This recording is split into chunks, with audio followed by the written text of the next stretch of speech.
एक संत थे, छोटा सा आश्रम था, अन्न क्षेत्र चलाते थे, मंदिर था, सुबह शाम आरती होती थी, जितने भी आवे सबके लिए भोजन प्रसाद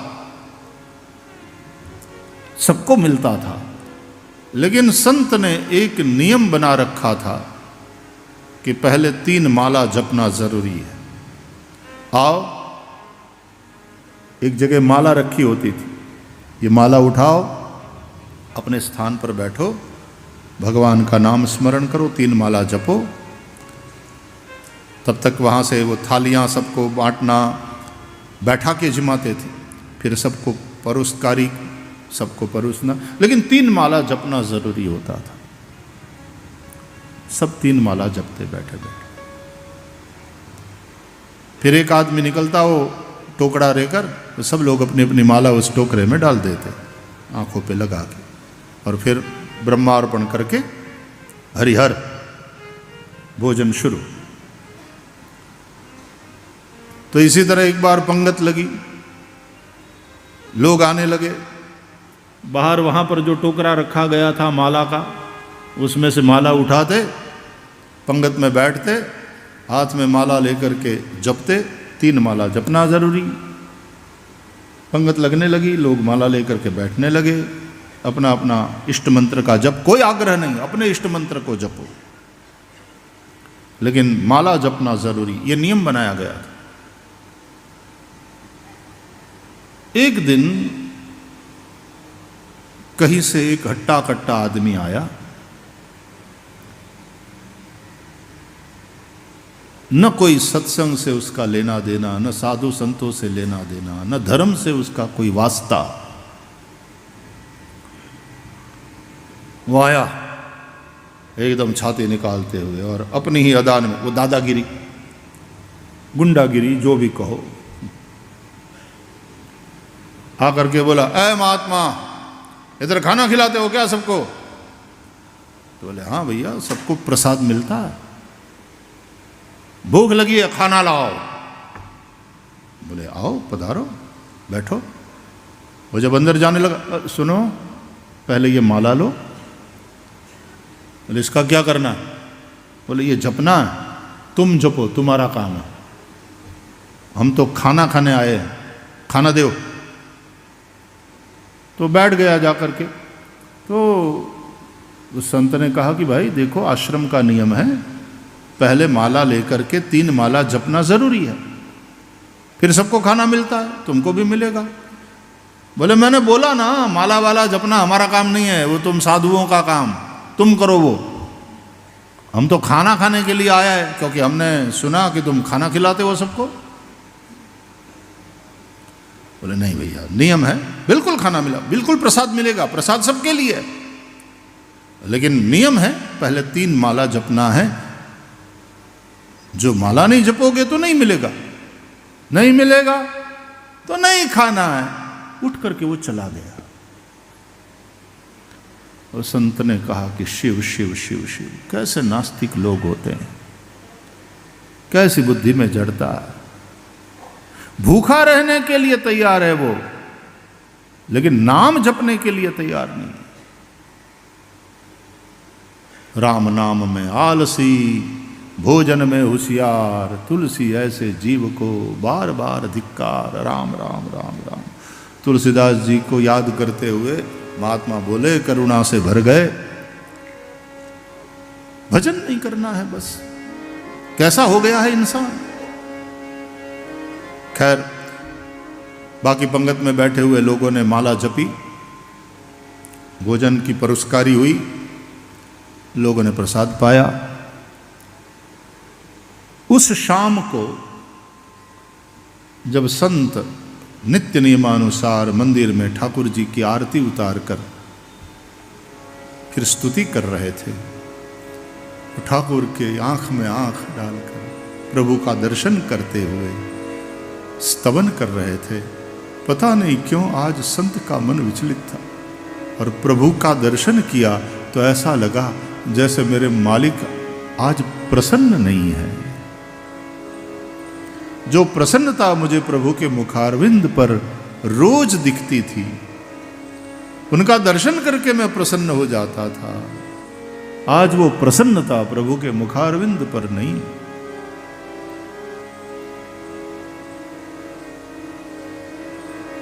स्तुति करी लेकिन चैन नहीं। और संत बड़े निर्मल हृदयी, निर्मल मन जन सो मोहि पावा। प्रभु क्या बात है, आप आज प्रसन्न नहीं हैं, हमसे कोई गलती हो गया क्या? ठाकुर जी ने कहा कि आज इस आश्रम से एक आदमी भूखा लौट गया, इस अन्न क्षेत्र से एक आदमी भूखा लौट गया। तो संत ने कहा कि भगवान, वो चला गया, भजन नहीं करना था उसे, आपके नाम का जप नहीं करना चाहता था वो। अरे आप रोटी देते हो तो आपका नाम तो ले, भजन तो करे। नास्तिक था प्रभु, भजन से उसका कोई वास्ता नहीं। तो भगवान ने बड़े दुखी मन से कहा कि क्या मैं नहीं जानता कि वो नास्तिक है? तुम तो मुझे अंतर्यामी बोलते हो ना, मुझे पता है वो नास्तिक है, मुझ में उसका विश्वास नहीं है, फिर भी 45 साल से उसको पाल रहा हूं ना।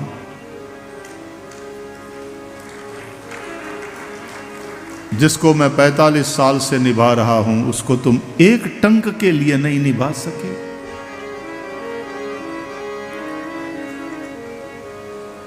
वो भूखा निकल गया यहां से, और साधु की दोनों आंखों से अश्रु की धारा। प्रभु से क्षमा मांगी। पहला काम उसने नोटिस बोर्ड पर जो सूचनाएं लिखी थी, उसमें से ये वाली सूचना को हटा देने का काम किया कि 3 माला जपना अनिवार्य है, फिर ही प्रसाद मिलेगा। अन्नदान में तो वो भूखा है, यही देखा जाता है। अन्नदान, कोई यदि ये कहे कि आपके द्वारा खाया हुआ अन्न खा करके वो जिंदा रहता है और फिर अपराध करता है, तो वो पाप करता है, तो आपको भी उसका पाप लगेगा कि नहीं? फिर क्योंकि आपने पापी को पोषा।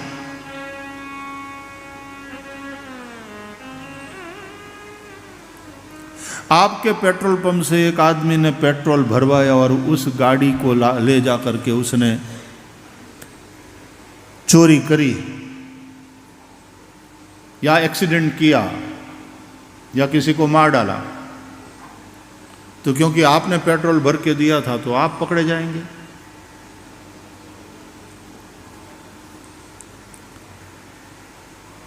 उसने तो पैसा लेकर के पेट्रोल डाला, आपने अन्नदान किया। रेस्टोरेंट वाले भी पैसा लेकर के खिला देते हैं, उसकी भूख मिटी।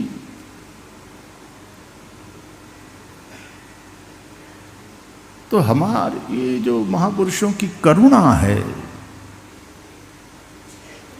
वो जो परमार्थ की वृत्ति है, कुंभ के मेले में लाखों लोग रोज प्रसाद लेते थे, और महात्माओं के शिविर में ऐसे ऐसे भंडारे चलते थे। कोई पूछने वाला नहीं था कहां से आ रहे हो, आओ प्रसाद पाओ।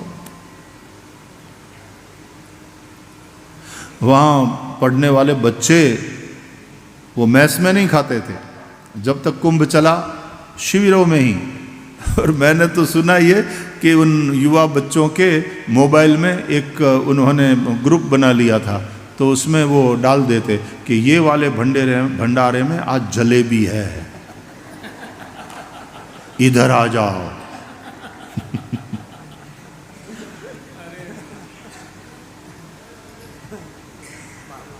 या तो यहाँ आज हमने इस भंडारे में बड़ा भंडारा तगड़ा चल रहा है, महाराज जी भी बड़े प्यारे हैं, आज हमने बालूशाही खाई, क्या बालूशाही बनी है, और फिर तुरंत बाकी वाले सबको मैसेज पास, और सारे वहाँ सब प्रसाद पाते थे और साधु संत सब प्रेम से पवाते थे। ये हिंदुस्तान है, ये हमारा भारत है, यहां सारे बच्चे भारत मां की संतान हैं। आओ प्रेम से पाओ, मन करे तो हरि गुण गाओ। विदेश में एक बार मैं घूम रहा था, कहीं जा रहे थे हम मोटर कार से, तो एक चर्च के बाहर एक, वहां भी सूत्र लिखे होते हैं ना, तो बड़े अक्षरों में सूत्र लिखा था, मुझे अच्छा लगा, याद हो गया। लिखा था, I don't question your existence God. परमात्मा कहता है, तुझको लेकर के मेरे मन में कोई शंका नहीं है, तेरे होने को लेकर मेरे मन में कोई संशय नहीं है। भगवान के होने को लेकर हमारे मन में संशय हो तो हो, लेकिन हमारे होने में भगवान को कोई संशय नहीं, और इसलिए हम उसकी चाहे पूजा करें न करें, उसका भजन करें न करें, क्योंकि हम उसको मानते नहीं, लेकिन वो तो हमको मानता है ना, इसलिए वो सतत हमारा भजन करता है। भज सेवायाम, तो वो सतत सेवा में लगा है, तुम्हें प्राणवायु देता है, तुम्हारे लिए बरसात बरसाता है, तुम्हारे लिए ये पेड़ फल फूल प्रदान करते हैं, तुम्हारे लिए नदियां बहती हैं, तुम्हारे लिए अन्न पैदा होता है। कुपुत्रो जाए तक क्वचिदपि कुमाता न भवती। हम उसको भजे न भजे, वो तो हमको भजता है।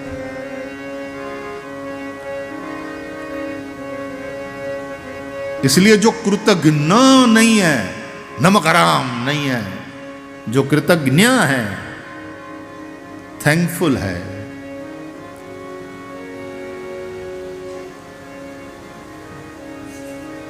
वो तो बचेगा। ओ पालनहारे निर्गुण न्यारे, तुमरे बिन हमरा कौन नहीं। ओ पालनहारे निर्गुण न्यारे, तुमरे बिन हमरा कौन नहीं। हमरी उलझन सुलझाओ भगवन, तुमरे बिन हमरा कौन नहीं। ओ पालनहारी निर्गुण न्यारे, तुमरे बिन हमरा कौन नहीं।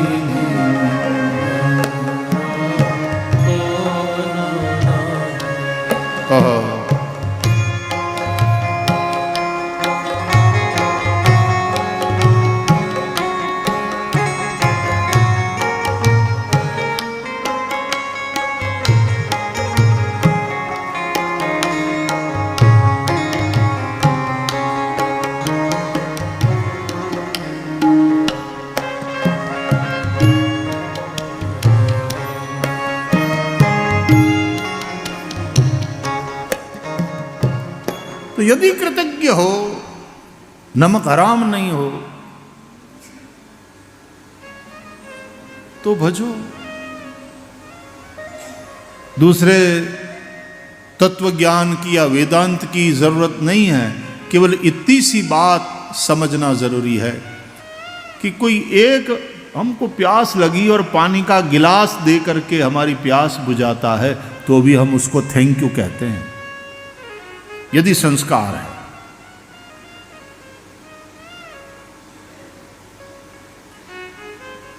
अरे किसी ने कहीं हम गए और स्वयं उठ करके हमें बैठने की जगह दे दी तो भी हम उसको थैंक यू कह देते।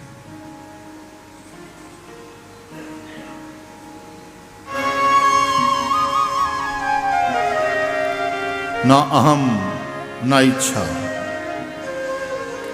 भगवान की इच्छा में अपनी इच्छा को मिला, दाई शैल बी डन, जय श्री राम जी की इच्छा, ऐसा कहते हैं।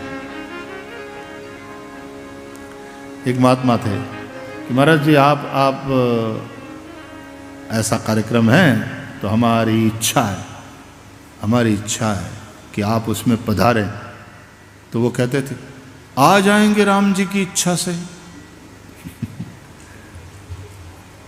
उनकी भाषा अलग। हम न्योता देते, महाराज हमारी इच्छा है कि आप इस कार्यक्रम में पधारें, तो कहते थे आ जाएंगे राम जी की इच्छा से। तो फिर कभी वो आ भी जाए और कभी वो नहीं दिखे तो फोन करो, महाराज जी आप आए नहीं निकल पाए राम जी की इच्छा से।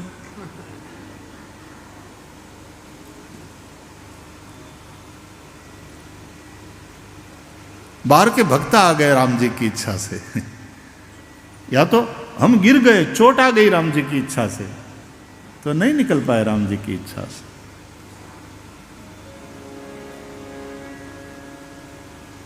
बड़े प्यारे संत, महाराज क्यों खटिया में पड़े हैं, क्या बात है? बोले बुखार हो गई राम जी की इच्छा से। तो एक डॉक्टर आया था राम जी की इच्छा से, दवाई दे के गया है, तो हम ले रहे हैं राम जी की इच्छा से। अब आया है मेहमान तो आओ भगत तो करनी पड़ेगी, तो जब तक रहेगा राम जी की इच्छा से। ठहरा मेहमान, एक ना एक दिन चला जाएगा राम जी की इच्छा से, तब तक आओ भगत कर लेते हैं राम जी की इच्छा से। होई ही सोई जो राम रचि राखा।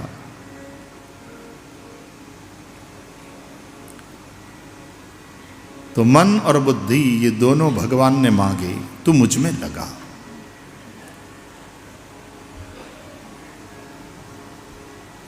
तो फिर इंद्रियां तो वही जानी है, उसी सेवा में वो तो जॉब कर रही है, जो ऊपर से ऑर्डर मिले तद अनुसार इंद्रियां करती। तो मन की आज्ञा इंद्रियां मानती हैं और बुद्धि जो निर्णय करती है तदनुसार मन को पास किया जाता है। मन इंद्रियों के द्वारा वो सब काम कराता है। और ये बुद्धि रूपी मैडम, हमारे यहाँ की प्रोनाउंसिएशन अंग्रेजी के भी, हम गुजराती लोग जब अंग्रेजी बोलेंगे तो गुजराती अंग्रेजी होगी, मराठी लोग अंग्रेजी बोलते हैं तो साउथ वाले अंग्रेजी बोलते हैं तो अंग्रेजी बड़ी शुद्ध होती है, लेकिन साउथ इंडियन एक्सेंट तो आ जाता है।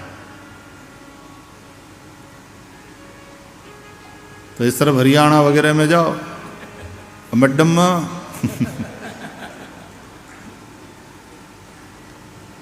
को नाम संतोष हो तो अपने सीधे साधे शब्दों में संतोष, इधर आओ, और ये वो संतोष इत्थे आओ।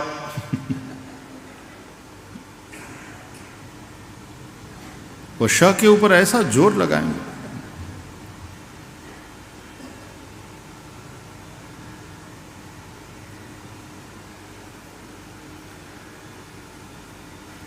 वो एक हरियाणा का चाचा साइकिल लेकर के जा रहा था, तो कुछ काबू में नहीं रहा, ब्रेक मारना में, तो एक लड़की जा रही थी तो उससे टकराई तो गिर गई।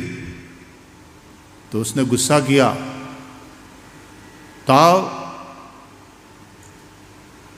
ब्रेक नहीं मारी जावे के, घंटी नहीं मारी जावे के? तो कहता छोरी साइकिल तो मारी, ऊपर से ब्रेक भी मारू के? साइकिल तो मार दी।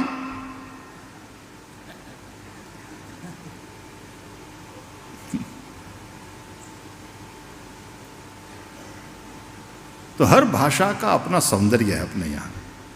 तो हरियाणवी में जब कोई बात करते हुए मज़ा आता है उनको सुनने में। अच्छा, पंजाबी बल्ले बल्ले आकर उनकी एक मस्ती। और गुजरातियों की भी वैसे तो शूशा पैसा चार ऐसा कहते हैं गुजराती भाषा के विषय में, कि गुजराती भाषा मतलब शूशा पैसा चार, शू शा ये भी कहेवत पड़ी गई, शूशा पैसा चार।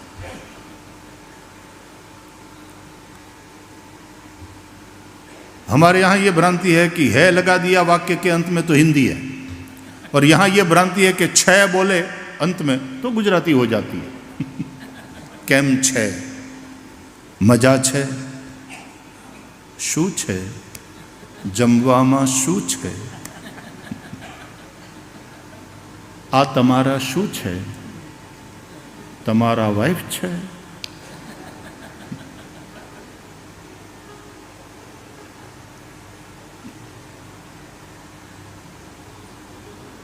कोटि मनोज लजाव निहारे, सुमुखी को अहई।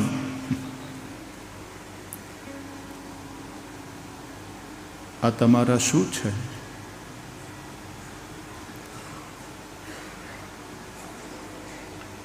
तो अंत में छह बोलने से गुजराती हो जाती है और है बोलने से हिंदी हो जाती है। तो हमारे यहाँ साधु बन जाते हैं तो उनको ऐसा लगता है कि हिंदी बोलना अब जरूरी, तो कहते बाबा बनिया है तो हिंदी बोलिया बिना सूट क्या है, बोले और कोई चारा नहीं। अब साधु बन गए तो हिंदी में तो बात करना पड़ेगा, नहीं तो साधु का है क्या। बोले बाबा बनिया है तो हिंदी बोलिया बिना सूट क्या है।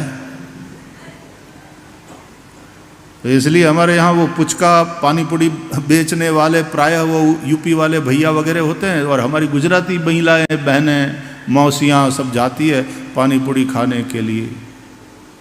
तो फिर उसके साथ हिंदी में जो बात करती है हमारे यहाँ की मौसियाँ, वो देखने लायक होती, सुनने लायक होती। भैया अच्छा अच्छा पूड़ी लेना, उसमें पानी ठीक से भरना, तुम ठीक से पानी भरता नहीं है पसी रगेड़ा उतरता है।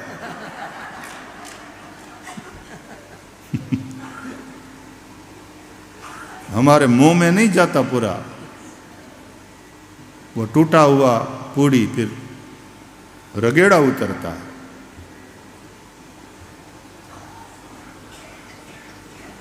भाषानी भीड़ केवी लागे। भेल खाते हो ना, भाषा की भेल बड़ी चटपटी होती है, मजा आता है। तो गुजरातियों की अंग्रेजी, हम भी अंग्रेजी बोलते हैं तो सीधे हमारे एक्सेंट,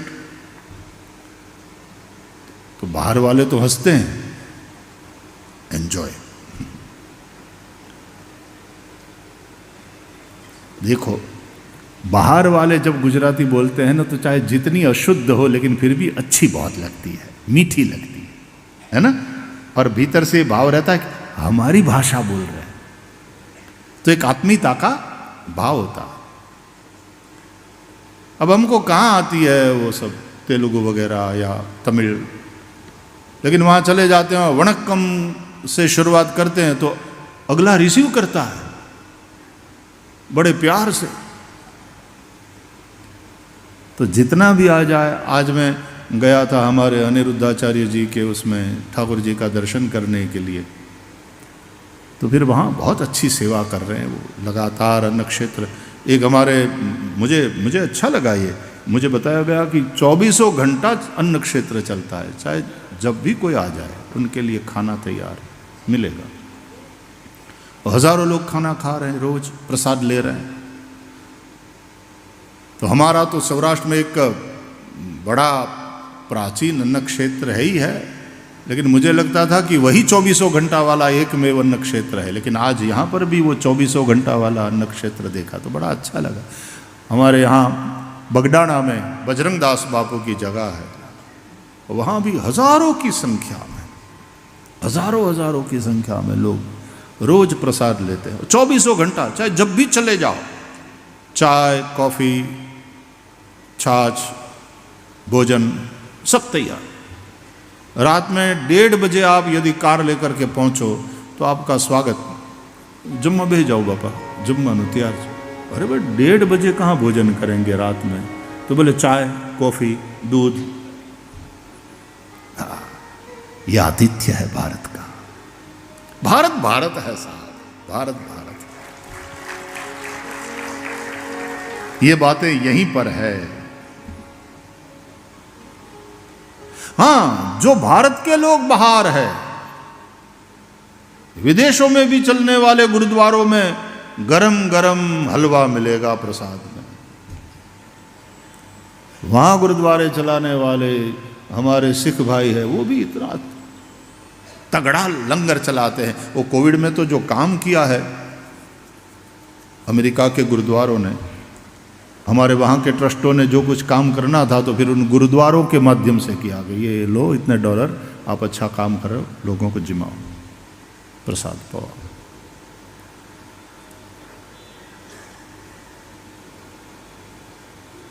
अन्नदान, अन्नदान, उसकी बड़ी महिमा। ज्ञान देने के लिए तो अगले की पात्रता देखना पड़ता है, कुपात्र को नहीं दिया जाता। इदंते ना तपस्काय ना भक्ताय कदाचन। लेकिन अन्नदान में तो अगला भूखा है बस यही देखा जाता है और कुछ नहीं देखा जाता।